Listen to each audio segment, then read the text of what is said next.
interest in church history really started when I was a young pastor in my first call. And I was fortunate enough to be in a situation where there were two congregations in the parish that I served, both of which had long and significant histories. I didn't know that before I went there, but as I served there and talked to people, I discovered all kinds of things. Oddly enough, now that I'm on the board of the James R. Crumley Jr. Archives, that parish was also Pastor Crumley's first call. Anyway, as I became familiar with the significant history that happened in the hills of East Tennessee for Lutherans, I realized that a lot of that was going to die with the people that were elderly in the congregation if something wasn't done to preserve that or to catalog it, if you will.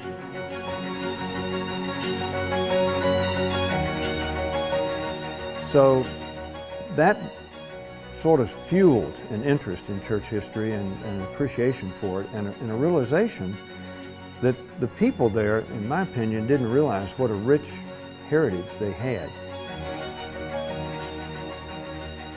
We knew that there were synods in this region, like South Carolina, North Carolina, and Virginia, that all had their own archives operating in a nice space and with people as volunteers or paid staff working on it. And we knew that other institutions in the region needed some assistance and places to store records. As we talked with the synods, we found that Florida, Bahamas, and the Southeastern synods were really kind of desperate for a place to store records.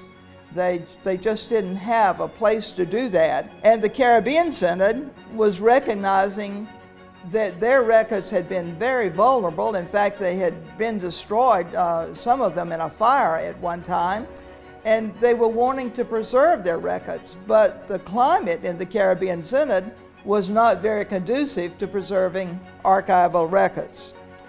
1989, that's when the steering committee of Region 9 and the regional council took action to approve the proposal that we have a coordinating center for archives in Region 9.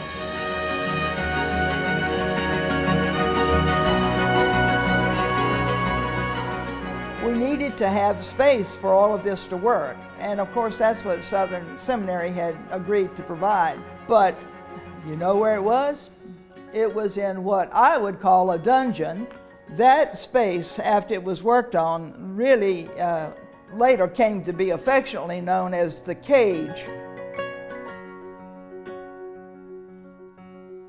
And people were beginning to use the archives in a variety of ways. There began to be more use of it for research.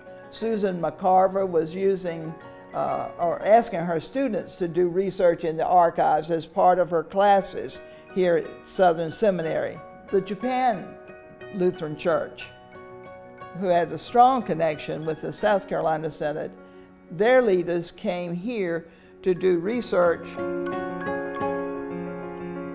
And the North Carolina Synod, unlike Southeastern, South Carolina, and Florida, Bahamas, had its own archival facility in their new Synod office building. We were fortunate to get into conversation with the North Carolina Synod and get to the point that the Synod agreed to transfer its entire archival holdings to the James R. Crumley Jr. Archives, and that was around the year 2003. We, in addition, within the last 2 years, have gained the complete collection from the Virginia Synod.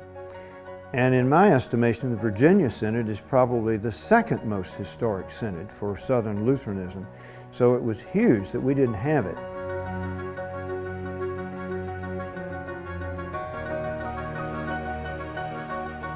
One of the things that I've become aware of in doing the research that I referred to earlier, and I'm still doing, is how limited, or maybe powerless, I would say, the archives is to get materials that really belong here.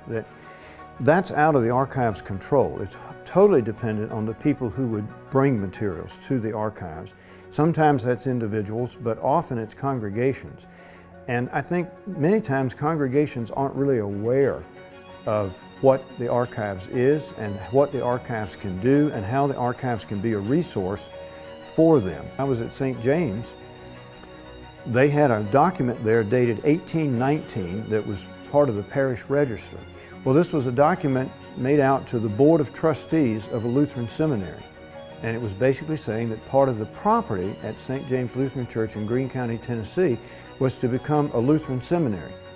If that had happened, that would have been the first Lutheran seminary in North America. Those are precious documents, and that was just sitting in the closet, or the safe, I guess it was, at St. James.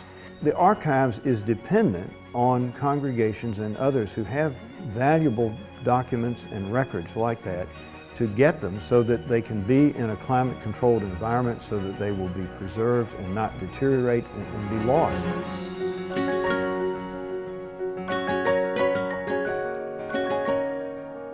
One of the reasons that we are where we are today is that some far-sighted individuals who are very generous, one of whom was Dr. and Mrs. Crumley, chose to give major portions of their estates to the archives.